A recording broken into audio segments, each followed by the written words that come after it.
Well, would you look at that? It's shiny white. And it's blue. I was just kidding. I didn't go orange. That was just the masking tape. So there's the outside. Remember I used to have, you might not remember this. Why would you remember it? I might not have ever showed you. There was a big crack here where somebody had pushed on it and then the paint wasn't flexible enough and made a great big dent and it was all cracked. It wasn't anything structural, but it was ugly. It gone. It's purty. And the inside, sort of a rubberized coating, something or other. I'm not sure exactly what he used, but it's all nice and pretty now too. So the pod, pretty much done. Just got to put the windshield back on it. We'll do that after we put it back on the plane. Say hi, Dave. Hi, Dave. And then in here, I don't think we have lights. Do we know where the lights are? Yeah, Dave knows where the lights are. Probably. Oh, the lights are on. The lights are on. So there, ooh, echo. There are the tubes, all painted up, ready to install. So I think I was told Friday. It's Wednesday, so 2 more days. They really want to let the paint cure because it'll be less prone to scratching and stuff. So hopefully in a couple of days, we're putting those on. Not that, that's Dave. He's gonna stay out.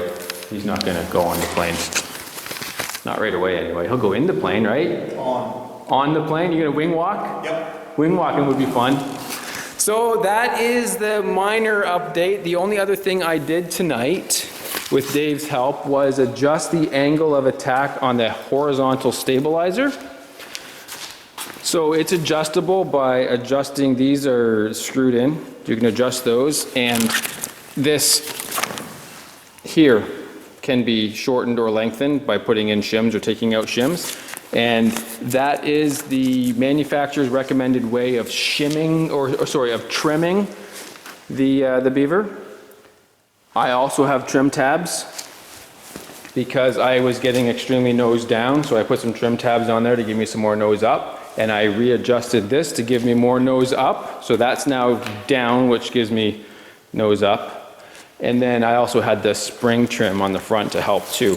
But when I flew the Beaver by myself, if I let go of the stick and without the spring trim on, if leaving everything the way it was, the plane wanted to nosedive, and I wasn't comfortable with it nosediving. I wanted it set up so that if in the event this cable here breaks, this is the elevator cable, if that were to break, I'd have no up-down control.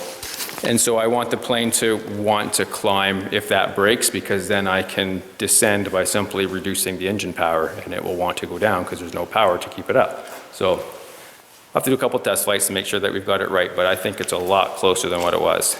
So that's the update for tonight. Nothing too serious. Didn't get a whole lot done, but we got some done, and a lot of chatting. We got a lot of chatting. Yeah. All right, Dave, what do you say?